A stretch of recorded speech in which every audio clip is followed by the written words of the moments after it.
নমস্কার, আমি মহুয়া মৈত্র, তৃণমূল কংগ্রেসের কৃষ্ণনগর লোকসভা কেন্দ্রের সাংসদ। আজকে 25শে জুলাই ভারতবর্ষের ইতিহাসে একটি স্পেশাল দিন। আজকে গণতন্ত্রের আওয়াজকে এই সরকার, দিল্লির সরকার অবশেষে বাধ্য হয়ে এই আওয়াজকে শুনতে হয়েছে। ধর্মেন্দ্র প্রধান এই দেশের শিক্ষামন্ত্রী নিট কেলেঙ্কারি যে দায়ী, তাকে আজকে পদত্যাগ করতে বাধ্য করেছে। কারা বাধ্য করেছে? এই দেশের তরুণ প্রজন্ম বাধ্য করেছে।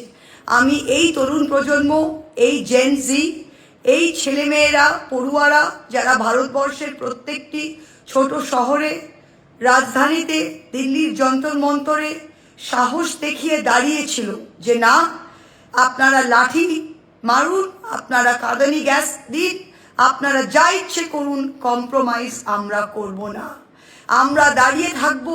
আর আগামী দিনে আরও স্টুডেন্ট জয়েন করবে, আরও তরুণ তরুণী জয়েন করবে যদি আপনারা ধর্মেন্দ্র প্রধানকে রিজাইন না করান। অবশেষে সরকার বুঝলো। এই 12 বছরে প্রথমবার সরকার কিন্তু কোনো সিটিজেনের কথা মেনে, কোনো চাপে এসে এই কাজটা করলো।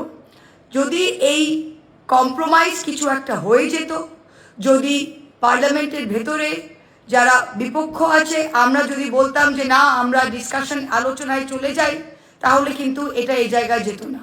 সংসদের ভেতরে আমরা বলেছি যে কোনো আলোচনা নয়, রিজাইন করতে হবে, পদত্যাগ করতে হবে।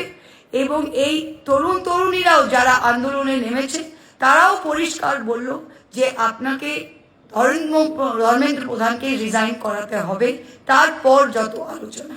তা এখন প্রথম পদক্ষেপটা সরকার নিয়েছে, ধর্মেন্দ্র প্রধান রিজাইন করেছে। এটা একটা খুব বড় জয় তরুণ প্রজন্মের জন্য। এটা আপনাদের জয়, এটা আমাদের নয়, এটা দেশের জয়, এটা আপনাদের জয়, আপনাদের সাহস, আপনাদের হিম্মত। যেভাবে আপনারা লাঠির সামনে দাঁড়িয়েছিলেন দেয়ালের মতো, এই সরকার ভাঙতে পারেনি। আগামী দিনে এই গণতন্ত্রকে বাঁচাবার দায়বদ্ধতা আপনাদের। এই সাহস নিয়ে এগিয়ে চলুন। আমাদের দৃঢ় বিশ্বাস দেশের সংবিধান, দেশের যে সাংবিধানিক ধাঁচা, সেটা আপনাদের মাধ্যমেই বাঁচবে। আগামী দিনে আমাদের আরও কয়েকটি কাজ আছে। যে নিট পরীক্ষার্থী সুইসাইড করেছে তাদের পরিবারদের ক্ষতিপূরণ দেওয়া, এবং যে যে স্টুডেন্টদের বিরুদ্ধে এফআইআর হয়েছে সেই এফআইআরগুলোকে প্রত্যাখ্যান করা।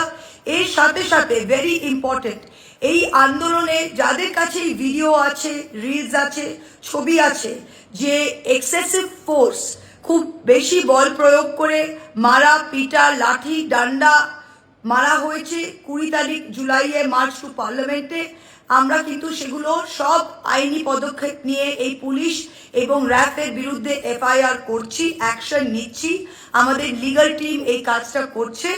তাই ইন্টারনেটের মাধ্যমে আপনারা আমাদের কিন্তু, যদি আমরা অলরেডি অনেক কম্পাইল করেছি, 30টা মতো এফআইআর হয়েছে, যেখানেই আপনারা এই পুলিশ ম্যানের নাম এবং ফেস ট্যাগটা পাওয়া যাচ্ছে যে কাউকে মারছে বা কাউকে কমপ্লিটলি ইলিগালি বেশি বল প্রয়োগ করছে, সেটা কিন্তু আমাদের এই ভিডিওটা ডিএম করবেন। আর আমরা সেটা নিয়ে আগামী দিনে এদের বিরুদ্ধেও পদক্ষেপ নিতে হবে, এটাও কিন্তু সরকারের কাছে আমাদের দাবি রইল। অনেক অনেক ধন্যবাদ। Today is a day of celebration. Thank you.